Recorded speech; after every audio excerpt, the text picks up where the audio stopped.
Justin from Honors WP. Today we're going to look at our messaging for LearnDash plugin and how you can hide the chat option from certain LearnDash groups.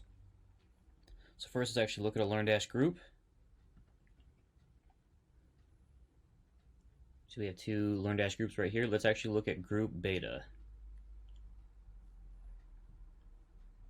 As you can see, this is the group page. Right here you can see the chat function and the chat window. So let's say we want to hide the chat option from this particular group. So we'll go back to our dashboard. I'm going to scroll down to our chat settings right here. I'm going to scroll down again to the hide chat options right here. Let's go to select groups to hide. Group beta is right there. We'll click save changes. Alright, the settings are saved. So let's go and look at that group again.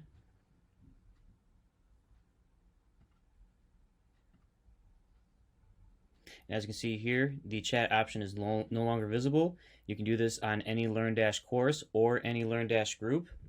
So please like and subscribe, and we'll be coming out with more videos soon. Thank you.